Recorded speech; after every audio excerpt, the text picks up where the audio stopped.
Pessoal, então eu queria te convidar, né? Abrir o Salmo 126.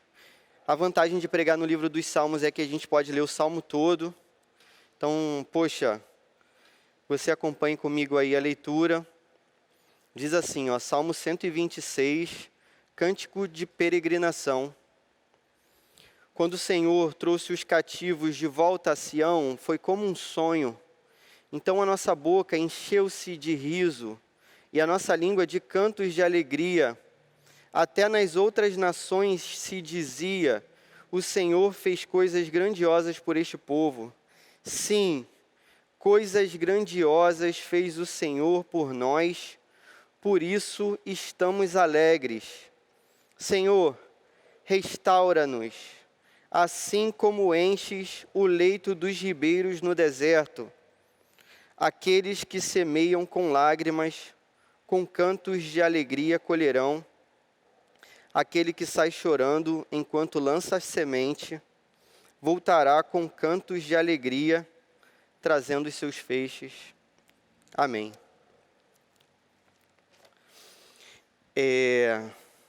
Esse salmo fala de alegria, né? E a gente vai falar sobre essa questão da felicidade.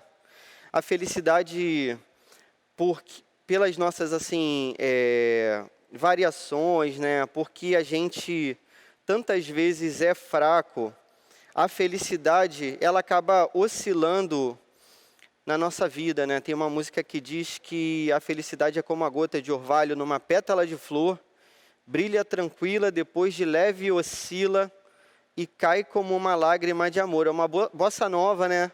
Sei que é do tempo de vocês aí que são jovens. Bossa nova.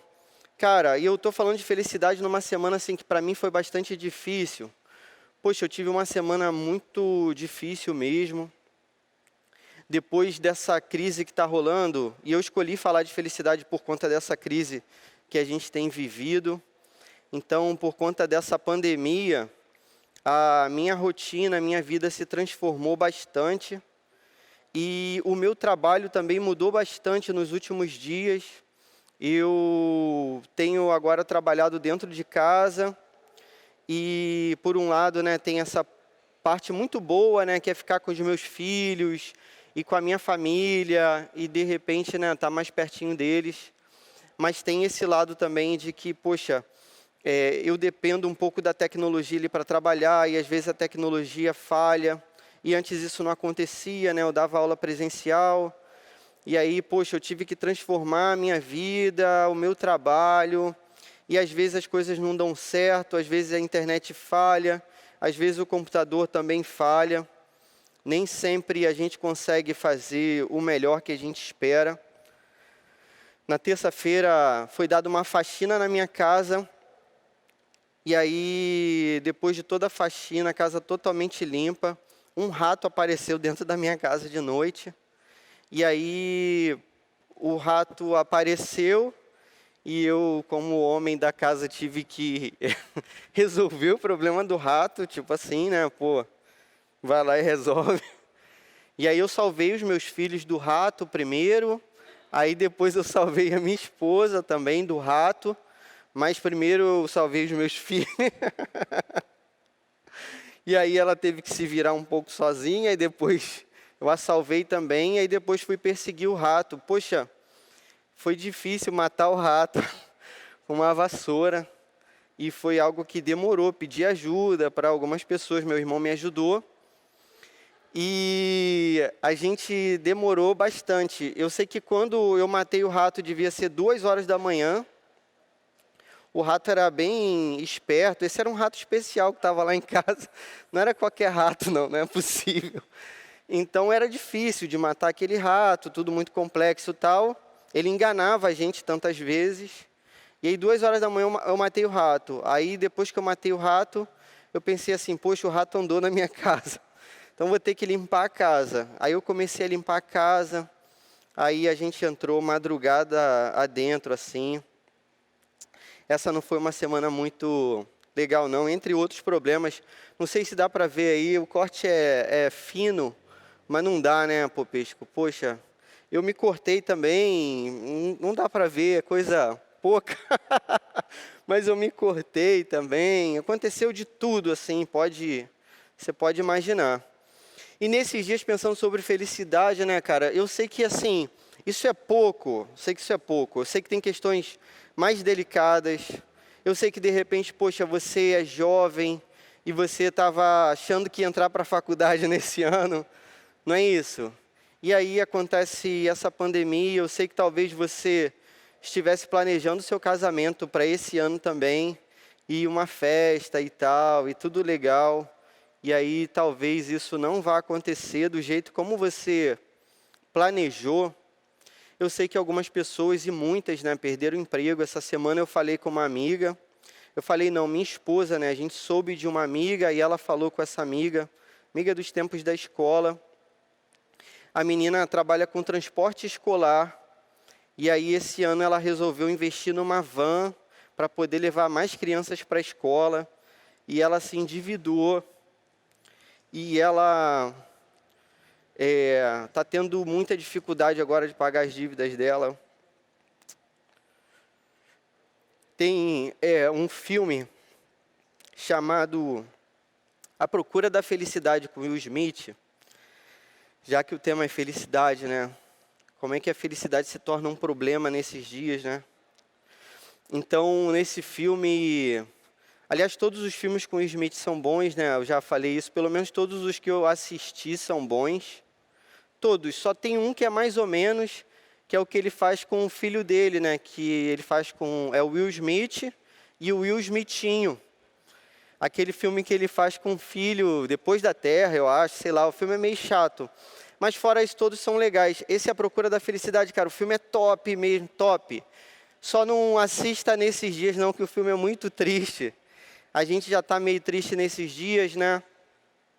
Então, poxa, nesse filme é um pai tentando lutar ali para cuidar do seu filho, para dar sustento para o seu filho. Então tem situações mais graves do que um rato entrando na minha casa ou eu me cortando dentro de casa.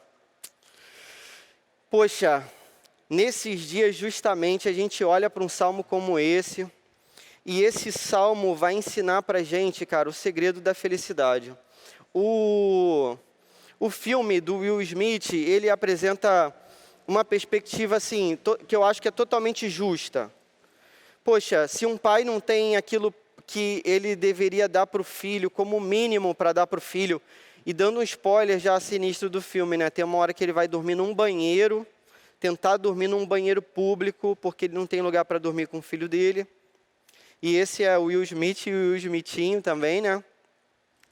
Então, poxa, se um pai não consegue dar o mínimo para o seu próprio filho, é difícil a gente falar de felicidade para um pai assim. Então, nisso eu concordo completamente assim com o filme. Mas mesmo assim eu vou tentar falar sobre felicidade. Por outro lado, o filme mostra uma vertente que aí eu já discordo. Porque esse A Procura da Felicidade, ele vai conquistar essa felicidade quando ele conquista, né, o seu emprego, o seu sustento. É claro que isso também faz parte da nossa felicidade.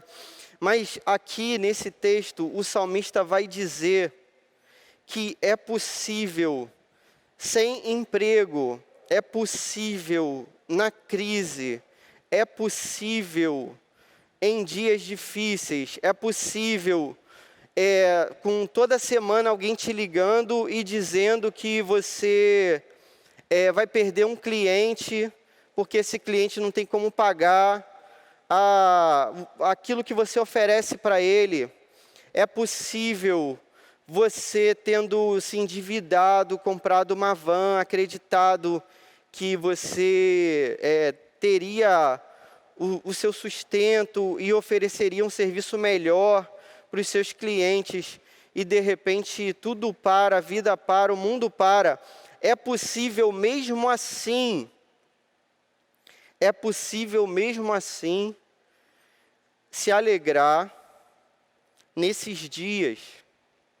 Se você olhar para o título desse salmo, Você percebe que eu li o título? A gente nunca lê título de nada, não sei se você percebe isso também. Então, a gente nunca lê título na igreja, a gente já lê o texto, o título é o que a gente inventa, é o título que está aí na sua telinha. Mas, cara, aqui eu li o título, é Cântico de Peregrinação. No caso dos Salmos, o título faz parte do texto. Nesse caso especificamente, o que esse título está dizendo? Esse é um cântico de romagem, de romaria, procissão, um cântico de peregrinação. Era o seguinte, a galera tinha que andar distâncias enormes para poder chegar a Jerusalém, a Sião. O Monte Sião é o monte onde Jerusalém está erguida. E aí, para chegar a Jerusalém, essa galera tinha que andar bastante. E essa galera andava e cantava esses cânticos. Você tem que olhar para esse livro dos Salmos no seguinte sentido: isso daqui é um livro de música e de oração. Então, é como se a gente fizesse uma oração e depois a gente cantasse essa oração. E essa oração já era feita numa métrica para que fosse memorizada, num tipo de estrutura e poesia para que aquilo fosse memorizado. Então, a galera ia andando quilômetros, e durante esses quilômetros, eles cantavam esses salmos. Se você passar uma página para trás, uma para frente, na sua Bíblia de papel aí que você falou que ia pegar, ou pedir para você pegar pelo menos, você ia ver que vários, nessa sequência aqui, tem esse título de Cântico de Romagem, ou de Peregrinação, né, como está na NVI. Esse salmo também é aquele que a gente sempre lembra, né? Quem leu a versão antiga, quando o Senhor restaurou a sorte de Sião, ficamos como quem sonha. Então, nossa boca se encheu de alegria, nossa língua de júbilo. Entre as nações se dizia, grandes coisas o Senhor tem feito por eles. Com efeito, grandes coisas o Senhor fez por nós. Então, esse é um salmo bastante conhecido também. O título já indica para a gente que a gente é peregrino. O título é uma metáfora da nossa vida, é isso que o Salmo está dizendo para a gente. Cara, enquanto a gente transita por esse mundo, aqui não é a nossa casa. Aqui não é a nossa casa, somos estrangeiros e peregrinos nessa vida. Durante essa peregrinação, e todo cristão é um peregrino, ainda que os tempos sejam terríveis, como a gente vai ver que o texto aponta, é possível, a gente pode se alegrar em Deus. Essa é a lição do salmista para a nossa vida. Cara, nesse texto, você tem que ficar ligado nesse texto aí, você tem que ficar ligado nessa palavra, porque aqui o salmista nos revela, e Deus nos revela um segredo. Muito tempo antes do cativeiro, antes dos 70 anos na Babilônia, antes desse salmo ter sido escrito, e aí você vai reparar que esse salmo foi escrito depois do cativeiro babilônico. Então o povo vai ser escravizado, subjugado, levado para uma outra terra, e aí nessa outra terra ele vai ser liberto, e aí o cântico vai falar exatamente sobre esse momento. Antes disso, o profeta Jeremias tinha falado, né, quero trazer à memória aquilo que pode me trazer esperança. Parece que o salmista sabe essa lição que ele aprendeu com Jeremias. E aí ele vai trazer essa primeira lição para a gente, que é a primeira lição que você vai anotar aí, por favor. A primeira lição que esse texto aponta para a gente é que nós podemos nos alegrar, pois o Senhor nos restaurou. Vou repetir. Nós podemos nos alegrar, porque o Senhor nos restaurou. Se você conseguisse olhar para o Salmo aí de novo, você ia perceber que o Salmo está dividido em duas partes. Então, de 1 a 3, o que o salmista está fazendo? O salmista está olhando para trás. Esse é o segredo. Esse é o segredo. Quando o presente é péssimo, quando o presente é terrível, quando o presente é pandemia, quando o noticiário é morte, e estatística de morte, e fotografia de cemitérios e covas abertas, quando a realidade é essa, o salmista traz para a gente uma lição. A gente pode se alegrar ainda, é possível, desde que a gente olhe para trás. Se o presente é ruim, se o que está a um palmo da nossa vista, da nossa face, do nosso rosto, é terrível, a gente deve então fechar o olho e olhar para as grandes obras que Deus fez. Cara, quanta coisa grandiosa Ele fez. Essa galera aqui vai lembrar do dia em que eles receberam a notícia. Você já teve uma semana ruim, 7 dias ruins? Você já teve 7 anos ruins? Será que a gente vai passar 7 meses ruins? Você já viveu 70 anos de escravidão? Após 70 anos, esse povo recebe uma notícia, verso 1, quando o Senhor trouxe os cativos de volta a Sião, foi como um sonho. Essa geração se lembra do maior milagre que Deus fez, uma oração que demorou 70 anos para se cumprir, para ser respondida. Essa galera se recorda que um dia Deus ouviu a oração deles, e um dia Deus fez aquilo que parecia impossível. Um povo extremamente forte. Leia Abacuque, um povo que varria os outros povos, espalhava violência, um povo que parecia indestrutível.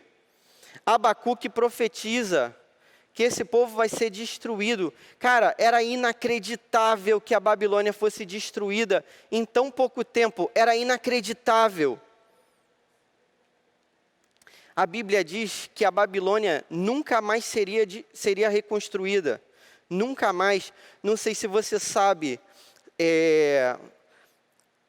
essa região da Babilônia fica no Iraque, né? Então, Saddam Hussein tentou reconstruir essa região com todo o petróleo, com todo o dinheiro, com todo o esforço.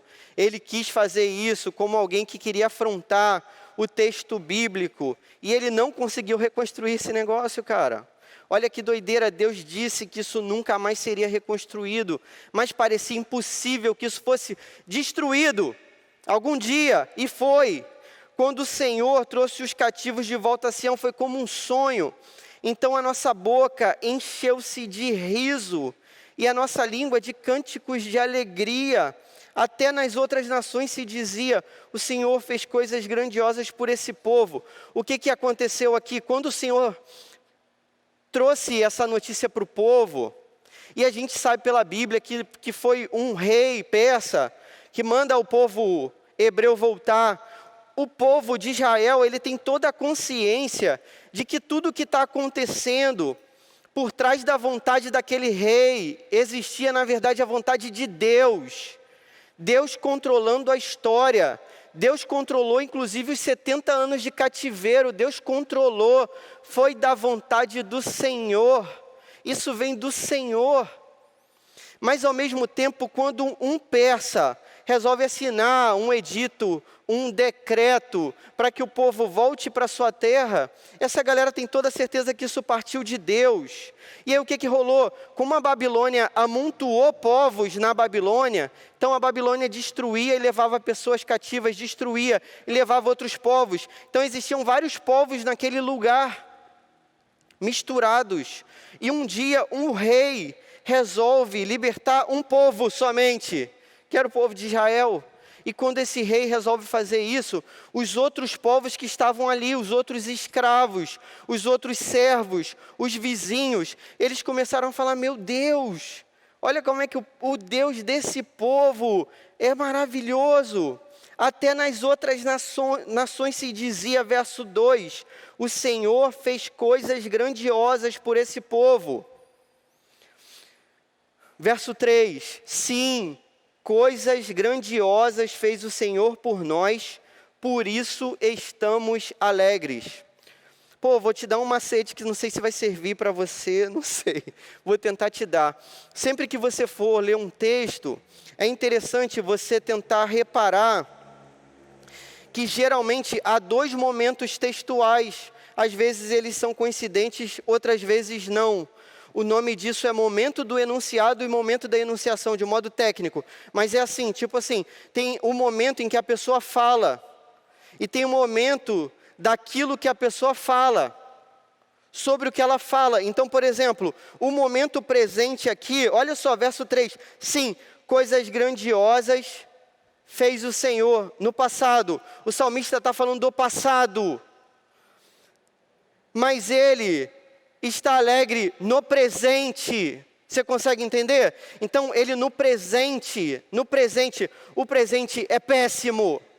O presente é péssimo, mas ele está olhando para trás, para a felicidade passada, por aquilo que Deus fez lá atrás. E ele se alegra. E por isso, ele está alegre. Aleluia. Cara, no meio dessa crise, eu comecei a lembrar de outras crises que eu vivi, né? E, poxa, acho que isso é importante você fazer também. Essa é a lição que o salmista está trazendo para a gente. Não sei se você já viveu um perrengue na vida, um sufoco. Se não viveu, é hora de viver agora. Beleza? Mas se já viveu, cara, quanto sufoco a gente já viveu. Não é isso, Leozinho? Quanto sufoco, cara. Pô, a gente é de São Gonçalo. A nossa vida foi sufoco. Eu lembro que quando eu me casei, o único salário que eu tinha era o salário do Estado. Cara, o salário do Estado é péssimo. Léo sabe disso também. O salário do Estado é horrível. Mas era o que eu tinha. E era o certo, assim, o certo, né? Entre aspas. Depois de alguns anos a gente viu que já não era mais o certo. Mas naquela época o certo era o salário péssimo do Estado. E eu tinha que fazer outras coisas para me virar, para sobreviver. E Deus sustentou a minha vida lá atrás, há 10 anos atrás, quando eu me casei. E aí, cara, Deus me abençoou e eu consegui, comprar um lugar para eu viver com a minha esposa. E eu tive uma festa de casamento que eu nem planejei ter. E, cara, tantas coisas que Deus fez, né, cara, na nossa vida. É tanta coisa muito boa, né? E, cara, como eu fui feliz naquele lugar onde eu vivi lá, naquele apartamentozinho lá, no 4º andar, lá em São Gonçalo, tal. Né? Como eu fui feliz ali naquele lugar, cara, foi maneiro demais. É isso. Então, assim, a gente está vivendo dias terríveis. Olha para trás, cara, quanta coisa Deus fez na sua vida. Você consegue contar as bênçãos que Deus fez na sua vida, né? Tem esse hino antigo, que também não é do seu tempo, é mais antigo que a Bossa Nova. Contas muitas bênçãos, dize-as quantas são. Recebida da divina mão, vem dizê-las todas de uma vez, e verás surpreso quanto Deus já fez. Cara, quanta coisa Deus já fez na nossa vida, quanta coisa maravilhosa. Amém. Segunda lição que esse texto traz para a gente, nós podemos nos alegrar, pois o Senhor nos restaurará.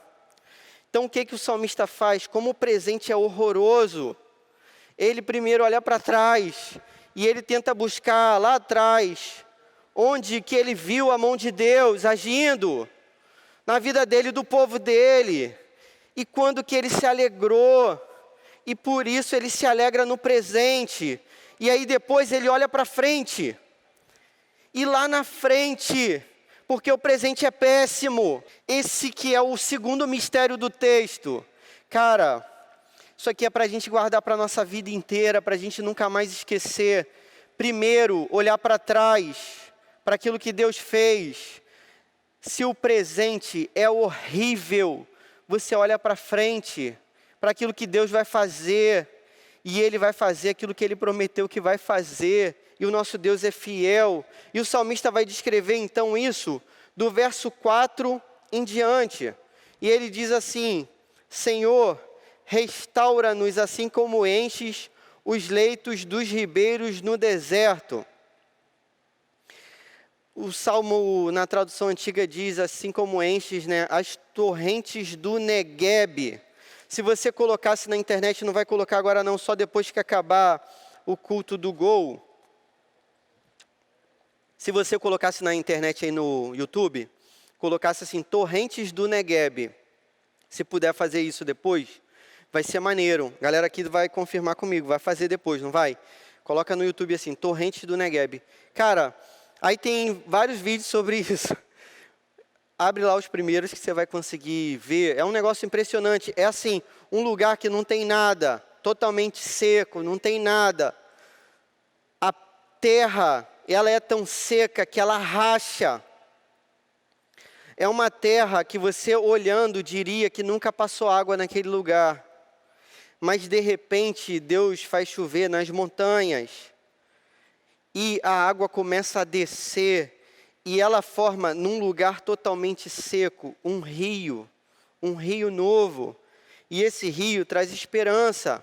É isso que o salmista está falando. Verso 5, aqueles que semeiam com lágrimas, com cantos de alegria colherão. Você já leu um salmo mais bonito que esse? Não é possível. Aquele que sai chorando enquanto lança semente, voltará com cantos de alegria, trazendo os seus feixes. Aleluia. É isso, irmãos. A gente consegue olhar para trás e se alegrar no presente. A gente consegue olhar para frente com esperança, não no nosso braço. Percebe que a esperança do salmista não está nele mesmo. A esperança do salmista não está numa chuva que cai por acaso. A esperança do salmista não está na colheita que vem do nada. A esperança do salmista está em Deus. Eu acredito que Deus está mostrando isso para a gente agora, entendeu? Tipo assim, pô, não tem nada que a gente possa fazer, não tem nada que a gente possa fazer. A gente faz isso daí que a gente está fazendo, que é ficar com máscara, jogando álcool em gel, quase bebendo álcool em gel, e toma banho, lava tudo, e compra o desinfetante mais caro que tem no mercado. Quem que vai garantir a gente? Qual a esperança que a gente tem na gente mesmo? A nossa esperança está em Deus. E aí, por isso que a gente pode se alegrar, a nossa esperança está no Senhor. Eu tinha dito também, antes do YouTube me cortar, eu tinha dito que tem um macete para ler os textos, que é assim, você vê 2 momentos de tempo para tentar entendê-los melhor. Tecnicamente se chama o momento do enunciado e momento da enunciação. Momento da enunciação da fala, o cara está falando quando? Esse aqui está falando depois que o povo saiu de Sião, mas enquanto as outras levas ainda não tinham chegado. Esse que é o momento de tempo. Por isso que ele pede para Deus ainda restaurar, porque a restauração não tinha sido completa. E ele fala sobre o quê? Ele fala sobre um outro momento de tempo, que é o passado, que Deus tinha restaurado, mas o futuro, porque a restauração ainda não tinha sido completa. Mas sabe o que vai acontecer depois que esse cara ora assim? A restauração vai ser completa. Cara, olha que coisa linda, cara. A oração desse homem é respondida. Deus traz o povo dele de volta. E naquele povo que ele traz de volta, nasce um rei eterno, um rei para sempre, o Messias. Aquele que ouviu o nosso grito por socorro.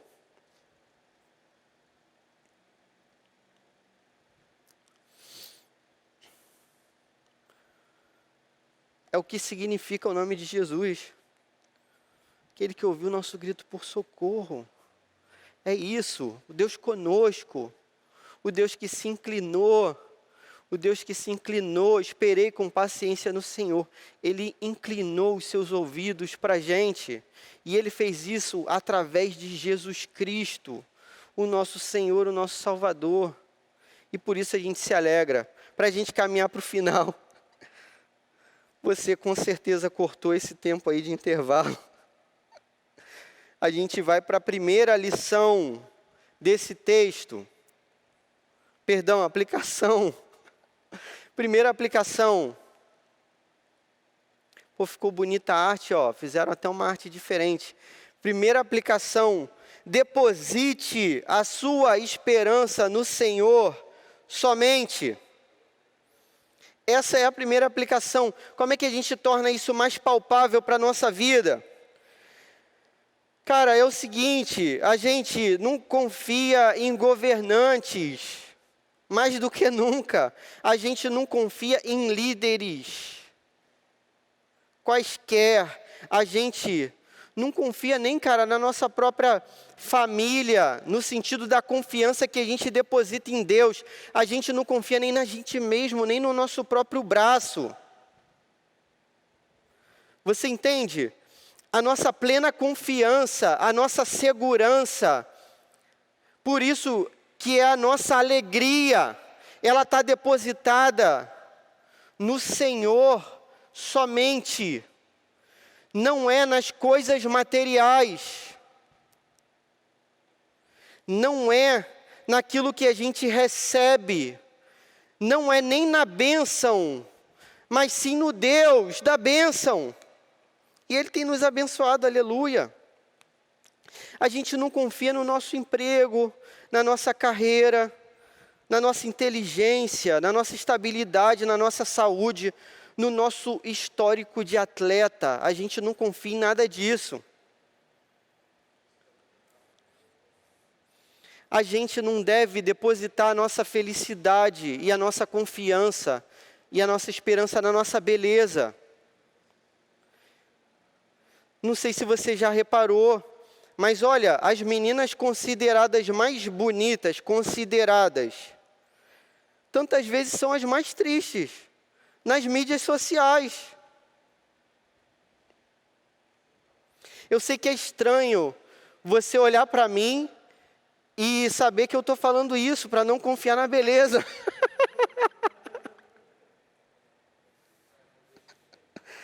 Cara, eu sei que é difícil. Não confie, cara, não confie na beleza. Tudo bem, isso passa, e passa rápido. A sua felicidade não pode depender disso, a sua felicidade não pode depender da aceitação de ninguém, de ser aceito pelos outros, de receber likes e curtidas, de ser bem visto, bem quisto. Pelo contrário, felizes serão vocês quando, por causa de mim, vocês forem perseguidos, ultrajados, caluniados. Nesse momento, vocês têm que se levantar e exultar, porque grande é a recompensa de vocês, de Jesus no Sermão da Montanha.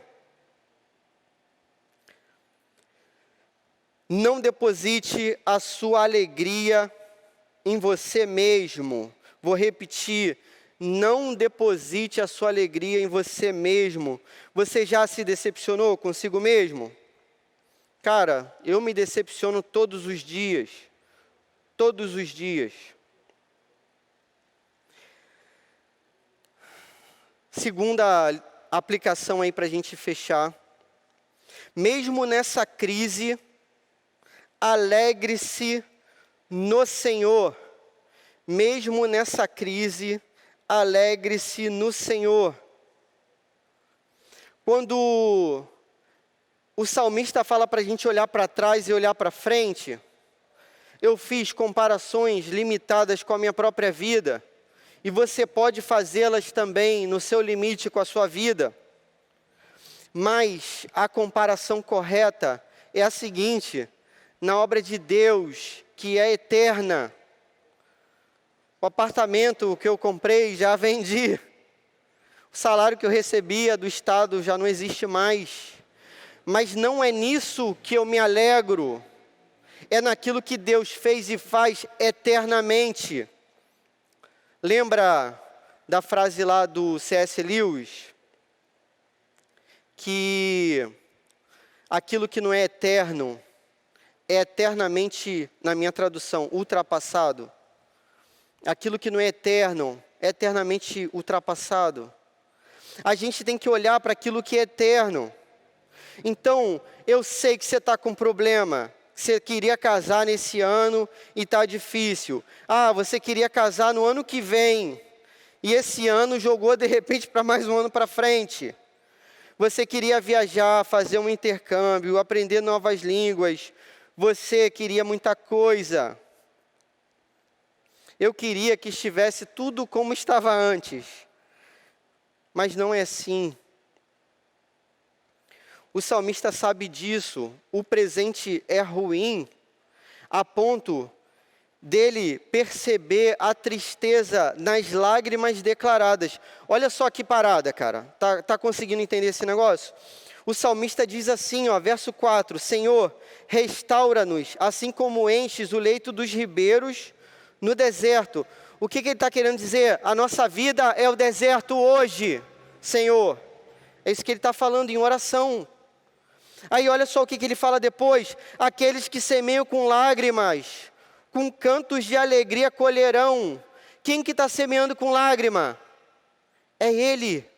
Hoje Ele está semeando com lágrima. Mas ele acredita em Deus, que isso vai mudar. Aquele que sai chorando enquanto lança semente, voltará com cantos de alegria, trazendo seus feixes. Quem lança semente chorando? É Ele. E somos nós, hoje.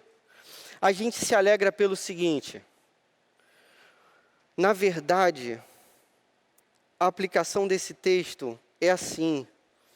A gente tenta olhar para tudo que Deus fez na nossa vida e todas as imagens que o Evangelho traz para a gente, que foi aquilo que Ele fez, aquilo que Jesus fez por nós. E a nossa alegria é muito mais plena que a do salmista, porque a gente é feliz porque não viu e creu.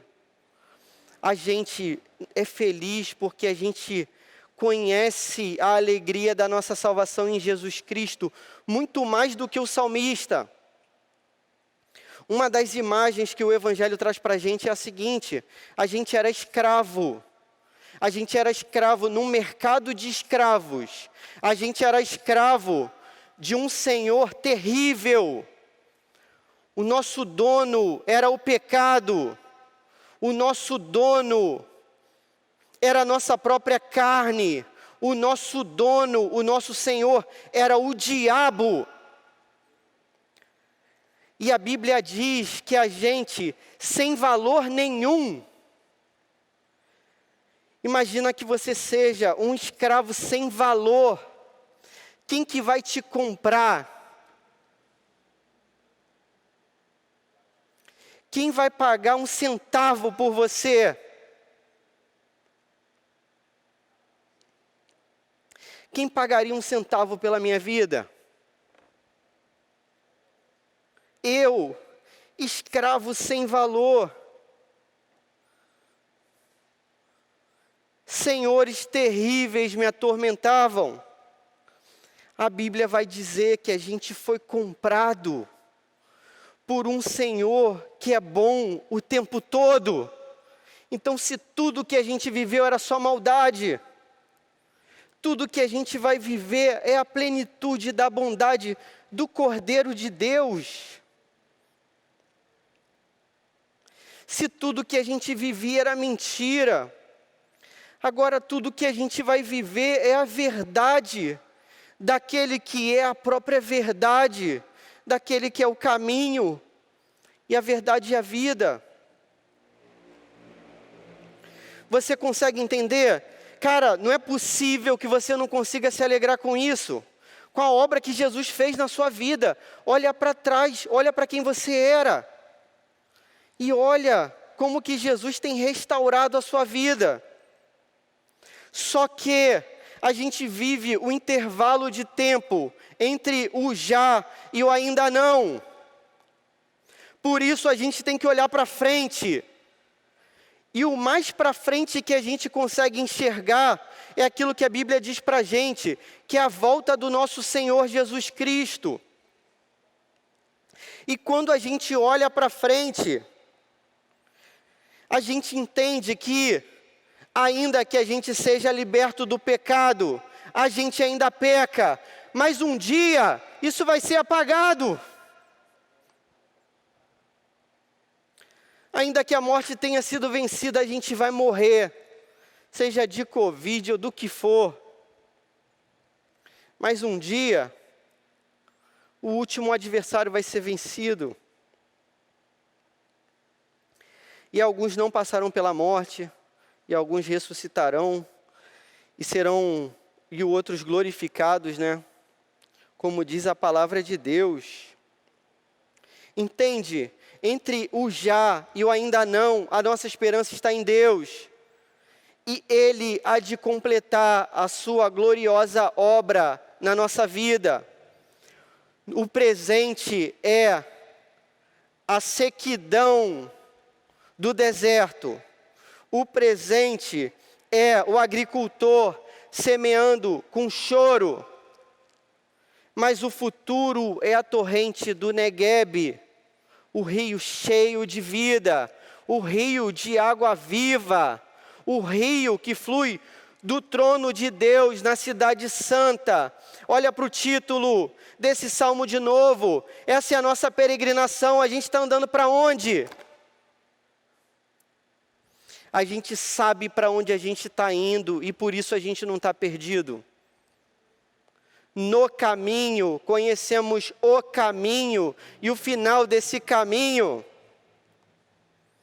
é a vida eterna com Deus. Aleluia! Mesmo com todos os seus planos frustrados, mesmo com todos os meus planos frustrados,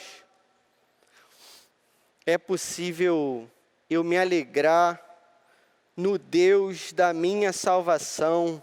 Aleluia! Alegrem-se sempre no Senhor. Novamente direi, alegrem-se no Senhor. Filipenses 4:4. Tenho dito essas coisas para que a minha alegria esteja em vocês e a alegria de vocês seja completa. Disse Jesus, João 15:11.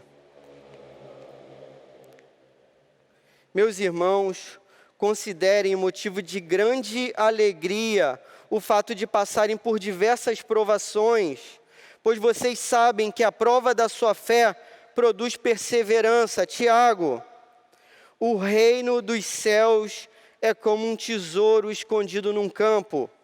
Certo homem, tendo-o encontrado, escondeu-o de novo, e cheio de alegria,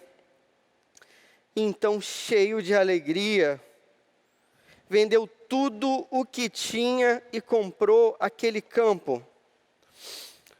Olhe para frente e veja o que Deus ainda fará na sua vida, pelas suas promessas. A morte será vencida, o pecado para sempre. O Senhor voltará, a consumação de todas as coisas virá. Ele julgará todos os povos, Ele fará justiça, sobre as nuvens do céu Ele virá, todo olho verá, Ele virá, julgará homens e anjos, conosco, já reinamos com Ele, é o que diz a Bíblia, reinaremos com Ele para sempre, entre o já e o ainda não. Depois disso, o que haverá será o para sempre. Para finalizar, conclusão. O problema da felicidade é que a gente deposita a nossa alegria e confiança naquilo que não seja o nosso Deus. Sempre que a gente fizer isso, a gente vai ser infeliz. Tudo nessa vida é perecível. Somos também peregrinos nessa terra. O segredo da felicidade é esse que o salmista apresenta para você nessa noite. E para mim, ter os olhos fixos somente no Senhor. Alegre-se por aquilo que o Senhor já fez. Tenha esperança e alegre-se naquilo que ainda o Senhor fará. Amém. Vamos orar? Senhor, esperamos que essa noite tenha glorificado o seu nome mais uma vez. e nós, mesmo ainda, né, que entristecidos, somos felizes na Tua presença, pelas Tuas obras, pelas Tuas promessas, por aquilo que o Senhor é. Nessa noite a gente semeia com lágrimas. É o que a gente pode fazer, Senhor. Na sequidão a gente semeia, Pai. É o que a gente pode fazer nessa noite. Que o Senhor traga as torrentes, então, Senhor, em nome de Jesus. E que o Senhor permita que os nossos feixes se encham de frutos que sirvam para a Tua glória. Em nome de Jesus, amém.